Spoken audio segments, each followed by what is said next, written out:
Greetings, and welcome to the garage. Streaming services suck. I've made multiple videos at this point complaining about and critiquing the current state of entertainment media, its sociological impacts, and the future of streaming. Max keeps removing content for no apparent reason, then claims it was a technical glitch when people notice. Subscription fees keep rising, and even YouTube has downgraded video bitrate to all the poors who aren't paying for premium. We've reached a fever pitch of unhappiness in the cord-cutting era of content consumption, which, by the way, is not the freedom it was sold to us, considering we're still paying $100 a month to Comcast or AT&T for internet. In my opinion, the internet should be a public utility and removed from the private sector, who will always fleece the consumer to make a profit. But anyway. Among all the strife and confusion caused by the lightspeed shift of streaming business models and platforms being run by what seem like 3 children wearing a trench coat, there is a bright spot.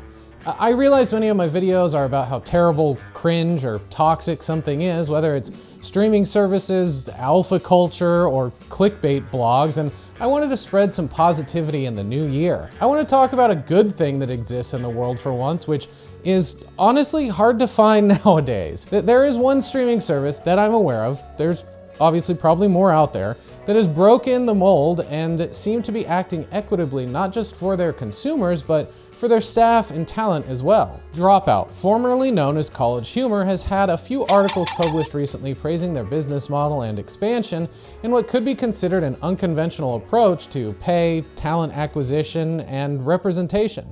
Before I get into that, it's important to give a brief history of the platform for anyone unfamiliar with their long history as an independent comedy website. College Humor was created by Josh Abramson and Ricky Van Veen in 1999. Abramson and Van Veen were high school friends from Baltimore, Maryland, who said they wanted to start an advertisement-based business because at the time the advertising market was pretty hot and we'd seen other people develop websites that were popular. They wanted to create a humor site that would appeal to the advertiser-friendly, college-age demographic. The site predates most other popular comedy sites like Funny or Die, Cracked, The Onion, E-Bombs World, and even 9gag, which all came out in the mid-2000s. I was introduced to College Humor through the Jake and Amir web series starring Jake Hurwitz and Amir Blumenfeld in the late 2000s. They played exaggerated versions of themselves working in the offices of College Humor. It was a meta sketch series that premiered in 2007 with Jake playing the straight man and Amir playing the counterpart of eccentric buffoon who lacks self-awareness, breaks social rules and norms, and is filled with the energy of a 10-year-old who just slammed a Capri Sun. The series was initially something the two friends did just to make each other laugh and had no intention of it becoming one of the flagship series at College Humor. In many ways, Jake and Amir became the face of College Humor based purely on the popularity of the series and winning and being nominated for several Webbies over the years. By 2015, the two left College Humor and started the podcast network HeadGum, which has been host to over 50 shows since it began. There was also the Hardly Working series that came out shortly after Jake and Amir that had a similar conceit and involved more of the College Humor staff. Sketches involved different employees slacking off, getting into disagreements with fellow coworkers, or acting out exaggerated workplace inconveniences. As the site grew, it began developing more original series with outside comedians like Pete Holmes' Bad Man, as well as the beloved A Message from the CEO series, where Brennan Lee Mulligan plays a CEO on the worst day of his life. Oh boy. You gotta dump it. You gotta dump all of it. Yeah, all my jewels stock. I don't care, partially vested is fine. We got maybe less than a week. There have been countless shows and series produced by College Humor over the years, many of which you might not even realize were College Humor productions. Many episodes across multiple series feature countless creators from different comedy groups, podcasts, and web series like The McElroys, Critical Role, and The Try Guys. Not that Try Guy. Thankfully. Not to mention the amount of character actors, musicians, and comedians they've tapped to appear in various series like Wayne Brady, Ryan Husky, Thomas Middleditch, Jewel, Tony Hawk, Michael Winslow, and Giancarlo Esposito, just to name a few. In 2006, Sam Reich was hired as the director of original content when College Humor was acquired by Interactive Corp, or IAC, a media holding company that offers financial backing in exchange for, some kind of return on their investment in the companies they finance. Unfortunately, this required College Humor to grow and fast, which would lead to its near collapse in 2019, as many companies do when they have to grow at 20% year over year. After years of mergers and acquisitions, an ever-evolving internet landscape, and competition from places like YouTube and Twitch making it harder for independent comedy sites to continue to exist or even break out, the company decided to launch Dropout in 2018, their own streaming service that would be home to their entire catalog of content. It was their attempt to engage with their most loyal fans, as well as a way to have a more steady flow of capital through subscriptions rather than relying solely on click-based advertiser pay, which can be inconsistent at best. With this launch came several new original series. Their flagship was Dimension 20, a Dungeons & Dragons actual play. Actually, previously a web series quiz show for the uber nerd became regular programming, Game Changer, an improv competition show where the game changes every episode, and Dirty Laundry, a kind of password game show where contestants submit personal secrets to the panel, then they all guess who those secrets are about. I got into D&D around 2016 via the McElroy's podcast, The Adventure Zone, and slowly began discovering other actual play content like Dungeons and Daddies, not a BDSM podcast, not another D&D podcast, and Dimension 20. The first campaign of Dimension 20 I saw was one they had uploaded to YouTube featuring the McElroys titled Tiny Heist, which at that point was their 5th season that premiered January of 2020, and I was in awe of Brennan Lee Mulligan's skill as a professional improv comic, his ability to tell a really good story and create a fully fleshed out world from scratch, as well as the goofy shenanigans the McElroys threw at him. They've done several different campaigns of alternating players and dungeon masters featuring a diverse cast of people of color and non-binary folks, which is refreshing to see when every mainstream piece of media typically stars a white guy who looks like me. The first campaign, titled Fantasy High, premiered September of 2018 and has become one of their most popular, and one of only 2 campaigns to include a recurring cast of Emily Axford, Brian Murphy, Zach Oyama, Allie Beardsley, Siobhan Thompson, and Lou Wilson. Many of the featured guests are friends and cohorts in the improv scene, with many of them being UCB alums. The company has made a conscious effort to showcase people from marginalized communities in a way that doesn't feel like tokenism or merely a perfunctory or symbolic effort to be inclusive. Most of these people are all friends who travel in similar circles, and as much as the outside cast members are featured in D20 or other sketches, the College Humor cast also regularly show up at the Critical Role table or on each other's podcasts and web series. One of their more recent and favorite campaigns, titled Dungeons and Drag Queens, featured Alaska Thunderfuck, Bob the Drag Queen, Jujubee, and Monet Exchange that reached a wider audience of people completely unfamiliar with the game or maybe even improv and sketch comedy. For anyone interested in D&D but has no idea where to start, how the mechanics work, or thinks that it's some nerdy board game, which it is, this season is a great crash course as you get to learn the rules along with the very fabulous cast who are also very unfamiliar with what you can and can't do in the game. D&D can be intimidating to a lot of people, and I think it was Brennan himself who once said that it's just improvisational storytelling with dice, which is a pretty succinct explanation. There are obviously people who play the game who prefer to max out their character to god tier and prefer mechanics over story, but to me that's just kind of boring. Stories and characters that go through an arc and develop over time always make the stakes of a story much more satisfying. Doubly so when all the dialogue and interactions are improv'd on the spot by the players. It's much more fun to watch 4 to 8 people craft a compelling story in a collaborative environment rather than argue over the minutia of the rules as written in the player's handbook. D20 heavily leans into the rule of cool, which is just fun to watch compared to seeing 6 know-it-alls bicker about whether the party's bard can fuck that NPC because they rolled a nat 20 on a charisma check. Stop playing your bards like they're all horny sex perverts, please. From personal experience as a DM and a player myself, it can be challenging wrangling even just 3 players who often get distracted riffing on silly bits, and my friends are not professional improv comics. It's a wonder to see someone like Emily come up with the most convoluted plan that turns into a 5-minute comedy bit that is somehow successful, and how Brennan, as the DM, handles these, let's call them distractions, and then reincorporate them later in the story, all while not getting so far off track that it destroys the plans that he's laid. He once said the following in regards to Emily as a player.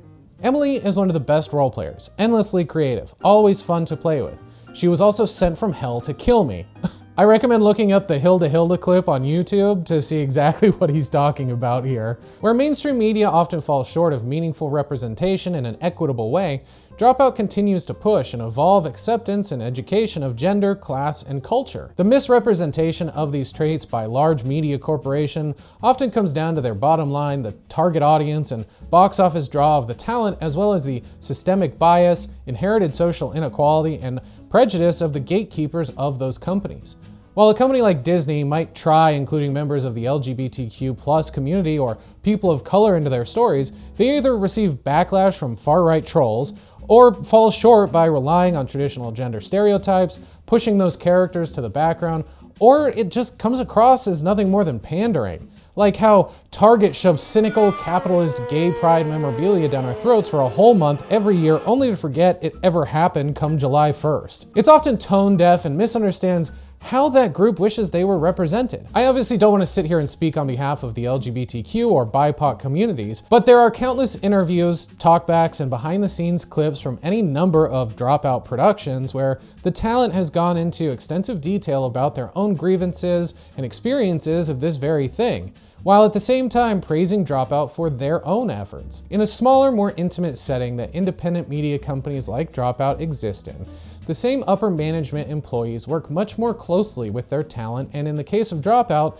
they're close friends, confidants, and cohorts. Those different voices are actually heard and have a real impact on the content they create by collaborating with or bringing said creators into the fold. Much of the staff and cast and crew are gender nonconforming and or people of color who come from all walks of life. If there's one thing they all have in common, it's their love of comedy and storytelling. And also their leftist beliefs, where they take every opportunity to call out capitalism as the big bad. Look, if Brenna's the DM, the bad guy is capitalism. And I don't know how the bad guy is capitalism in Fairy Tale Land, but I am confident that he will have found a way. They're all featured prominently across many disciplines, from writing and performing to philosophy and philanthropy to producing and directing. Their productions don't shy away from their differences or acknowledging all the hands that made each show possible. It's often the contrary, going so far as to consistently and genuinely thank the cast and crew, so much so that they made a whole-ass documentary recently about their production designer and creative producer, Rick Perry. Shout out to Rick Perry, shout out to Rick Perry. Shout outs to Rick Perry. Shout out to Rick Perry. Shout out to Rick Perry and the entire art team. The Dropout staff and talent openly poke fun at gender norms or make jokes about there not being enough representation, who understand that having a fuller worldview and empathy for those who live and look different than you is a valuable tool in creating compelling stories. Dimension 20's popularity within the Dropout lineup is notably tied to the resurgence of Dungeons & Dragons over the last decade and since the release of its 5th edition in 2014, known for its user-friendliness and accessibility to newcomers. A crucial aspect of this popularity is the game's inclusive nature, where individuals from diverse backgrounds, including those who are gender nonconforming or people of color, find a welcoming space. Most of the time. There are unfortunately still those in the role-playing world who are not very open to inclusivity. Most notably, the son of Gary Gygax, the creator of Dungeons & Dragons, Ernie Gygax, who has made some pretty heinous, racist, and transphobic comments over the years. The old guard of Dungeons & Dragons has always catered to the antisocial white nerd, but that has never really been the end-all be-all player base for tabletop role-playing games, especially after the release of 5th edition that had a much lower barrier to entry. Many of the most famous actual plays are run by improv comics, writers, theater performers, and actors who cite Dungeons & Dragons as their first foray into the performing arts. At its best, D&D can be a place of true inclusivity where players can embody various races, genders, and archetypes, offering an escape from labels and stereotypes where 15 years ago it was seen as a dorky or satanic activity kids do in their basement, but now is seen as a creative outlet that allows all people an opportunity to get into acting, improvising, and writing, or just becoming a professional dungeon master for a living. Dimension 20 thrives in this environment, building a devout following by focusing on storytelling, character development, and inclusivity, as do all of Dropout's shows, actually. The intersection of accessibility and representation are the core of Dimension 20's widespread and loyal fan base. Dungeons & Dragons has long been a game associated with outcasts and people many would label as nerds, where someone might feel like an outcast due to alienation for a multitude of reasons, whether you were bullied for the activities you participated in, or you're a person of color or gender nonconforming. Players who identify as anything other than their real-life self often feel a sense of connection in their D&D avatars and are understood by others within the community due to the fantastic nature of the game. In general, Dropout has achieved what mainstream media says they want to achieve by actively giving a voice to the voiceless. I signed up for Dropout shortly after watching Tiny Heist and consumed as much of their content as possible. While I was obsessed with D20, one of my favorite non-D&D shows on the service is Total Forgiveness. It's a sort of documentary, serialized day-in-the-life competition show that pits Allie Beardsley and Grant O'Brien, another longtime College Humor writer and actor, against one another through a series of torturous challenges concocted by each other for each other every episode that requires the other do increasingly embarrassing, cruel, and bizarre challenges as a way to win money to pay off their student loans. The genius of the series is that it initially starts with a conversation of just how crippling student loan debt is by being informative and educational. It then shifts to a game show that highlights what lengths individuals will go in order to climb out from underneath its weight, to wrapping up with a heartfelt conclusion full of love and empathy. It's hilarious and heartwarming as you watch these two friends and coworkers go through a roller coaster of emotions as they are crushed by each other's challenges, revel in their victories that bring their friendship to the breaking point, but ultimately become more closely bonded because of the existential crisis of, spoiler warning, having to sell all your shit at a flea market, or crew members bust into your apartment in the middle of the night with a giant snake you're supposed to sleep with. Game Changer is another favorite of mine where every show is a different game that is either an original or a twist on a classic like Simon Says, Survivor, The Bachelor, Jeopardy, or a classic Clue whodunit. The original games typically require the players to figure out how the game works as their only way to win, like feeding a giant mouth objects based on the clues provided, figuring out how a lie detector works, in a game where Sam only asks the players yes or no until someone figures out what the one rule is. It's a little hard to explain that one fully without spoiling the episode that is by far one of their best. This, along with Make Some Noise, a Game Changer spinoff, and Actually, all rely heavily on the improv talents of the cast. One of my favorite episodes of Game Changer is A Game Most Changed that features members of the improvised Shakespeare Company, Ross Bryant, Blaine Swen, and Joey Bland, who are tasked with creating a Shakespearean play while incorporating prompts given by Sam into each round or act for points. The talent on stage is incomparable as they come up with prose that is both hilariously anachronistic and beautifully baroque. After their near collapse in 2019 and into 2020 that was driven by losing their IAC funding and the pandemic, the company went from 105 staffers to just 7, pretty much overnight. Sam Reich has said that focusing more on unscripted content meant they could continue to produce their shows with less than a skeleton crew on payroll. Now, I understand that a lot of people hate improv comedy, to which I would say, you've probably only ever seen bad improv, and there is a lot of bad improv. But I don't know a single person who hates a show like Whose Line Is It Anyway? And if you want a real seal of approval, you can just ask Wayne Brady, who himself said, "There are only two people doing taped improv correctly, us and you." Even the cast throughout many of the unscripted shows make little quips about how dorky, childish, and cringe improv can be, going so far as to parody the stereotypical improv comedy and theater tropes that are like so quirky. The cast is self-aware enough and have admitted on multiple occasions how there is a little bit of an obnoxious theater kid energy to improv, with many of the featured players being theater kids themselves. See the improvised Shakespeare Company. But when improv is done well, it's a real sight to behold. It's like the white people version of a freestyle rap battle. It's some of the funniest stuff that is even funnier because you just came up with that perfectly crafted joke on the spot. Dropout has embraced those theater roots as opposed to shying away from them by developing Play It By Ear, an improvised musical series hosted by Mano Agapian and starring Jess McKenna and Zach Reno, as well as a rotating supporting cast. The show is a collaboration spin-off of Jess and Zach's podcast Off Book that follows the same format, except they have a modular set they can climb around on and Mono to throw requests at them. I'll admit I'm not a musicals person per se. I don't hate them by any means, and when they're improvised, I do find myself getting a bit anxious about the possibility of seeing someone stumble through a song if they're not very talented in the way of making shit up that also has to be in the right key and on time. Where you can usually save a poorly thought out or timed joke, having your voice crack in the middle of a ballad or trip over the syllables in a patter song that you can't stop to diffuse by calling attention to it is pretty brutal to witness. However, I was pretty sold on Jess and Zach's ability and the show itself when they tested it out on an episode of Game Changer. It's one of those things that when they nail it, it's amazing, and they tend to stick the landing pretty consistently. As a disclaimer, it's definitely not for everyone if you're averse to experiencing secondhand embarrassment from less experienced singers and improvisers. The last thing I'd like to talk about is Dropout's finances and business model. Compared to the shit Max and Amazon and Netflix pull in regard to paying and crediting their talent, Dropout pays above scale, has gone through their first round of employee profit sharing, and consistently hires the same crew they've worked with for years, while also hiring and employing new folks when the opportunity arises. Thanks to you, we've grown into the best version of the company to date, without any corporations, networks, or advertisers to muck it up. And we're working hard to make that version of the company cool as hell. Not to mention patient, ethical, and responsible. Sam, can we talk about the new merch? I don't know that we're 100% appreciating the irony of this. Not to mention better than certain other multi-billion-dollar streamers.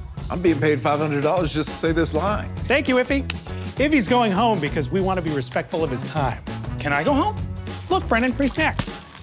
When they were dropped by IAC, Sam Reich, the then CCO, stepped in to buy it outright from them, becoming the sole owner of Dropout. With a current official headcount of 17 full-time employees, Dropout has slowly rehired some of the old staff while hiring new people for COVID compliance and diversity and inclusion positions to ensure their sets are safe, and that the content doesn't become cynical, stereotypical tokenism Disney just can't help themselves from participating in. And they're a multi-billion-dollar company with the means to avoid such a fumble. And Reich sees more growth areas ahead for the streamer as bigger companies slow down amid the end of peak TV. It's kind of wild to think that they are able to do this all while charging only $6 a month. Their subscription fee was initially just $5, and they're thinking about raising the price by $1 every couple of years, which compared to other platforms is extremely slow. They also understand their customer base doesn't have a lot of disposable income, and so jacking up the price for Dropout could do more harm than good. I'm personally fine with paying $1 more here and there if it's to support their ever more elaborate productions that get bigger and more varied, which isn't just hyperbole. They're premiering 6 shows in the next 6 to 8 months. Their goal is to release as many as 2 shows a quarter going forward, and then using what stands out as the big hits to try to find the next Dimension 20 or Game Changer or make some noise. What I really appreciate is the transparency the company provides, and the cool thing is, if you've subscribed when the price was still just $5 buckaroos, you're grandfathered into that pricing, meaning even when they do increase prices out of necessity, not corporate greed, mind you won't be paying any more. They even encouraged you to share your passwords in a promo video as a dig at literally every other streaming service who's gone out of their way to crack down on profile sharing. Sam Reich has also gone on record saying they have no desire to end up beholden to an advertising overlord again either. We, for the time being, and I think for the considerable future, have no interest in losing our independence. He even admits that this is not necessarily a smart business move, but after 15 years and 10 different bosses, finally being in charge has allowed the company to create a healthy work-life balance for everyone. At the end of the day, Dropout seems to be a bunch of like-minded friends who are passionate about comedy and anarcho-communism. They're fighting the good fight against corporations who see their platforms more as tech company cash machines than creative studios who seem to despise the creative people they employ and see them as nothing more than annoyances who demand they actually get credit for their role in a project and equitable pay and basic human rights. Between the inexplicable content scrubbing on Max, ever-increasing subscription fees, and the whole pay-per-pixel deal on YouTube, it's been infuriating to see these companies cannibalize themselves as they push for the same generic, AI-generated crap, allegedly. The Hallmark Channel already exists. They have a monopoly on that. We don't need more. Dropout was born from the ashes of college humor and has been a beacon of what could be in a sea of corporate streaming monotony that proves you can make quality content with very little money as long as you employ talented people and treat them with dignity and respect. Dropout hasn't just broken the mold, they've created something entirely their own that, to be honest, shouldn't have worked as well as it has. It's refreshing to see creative people succeeding while retaining a level of self-awareness and admitting to having feelings of imposter syndrome or that they're locked in a comedy content jail of their own making, but then kick themselves when they look back on scraping by working as a PA on Law & Order or doing Times Square orbit activations for $100. The staff at Dropout have worked their asses off to get to just a livable wage at Dropout, and the gratitude they have for even that just proves that people will work and create quality products if you make the workplace, you know, enjoyable. Dropout has managed to showcase improv comedy, Dungeons & Dragons, and musical theater in a way that's actually good. The demand for Dungeons & Dragons content has been a game changer, no pun intended, as it's become a tool for storytelling, a means for exploring identities, and a way to connect people from all walks of life. Dropout's take on D&D has brought the once niche, devil-worshipping hobby out of the shadows and into the limelight. Credit where it's due, there are many other successful actual play shows that have been around longer and contributed in their own way over the years, some more goofy and some more serious than D20, like Glass Cannon, Critical Role, The Adventure Zone, and NADPOD. In my opinion though, D20 does the best at riding the line of sincerity and riffing bits as well as the phenomenal production. Where other actual play talent may come from voice acting backgrounds or maybe completely untrained comedians and writers, D20 benefits from the entire cast being expert improvisers, comedy writers, actors, and producers who are all on the same page about the goal of what they're creating, where other shows I've watched or listened to tend to drag in parts or become more about inside jokes among friends rather than moving the plot along, or just listening to players get railroaded. We need more dropouts in the world. We need more platforms that value diversity, creativity, and inclusivity. We need more voices from the margins telling their stories and sharing the perspectives in creative and compelling ways.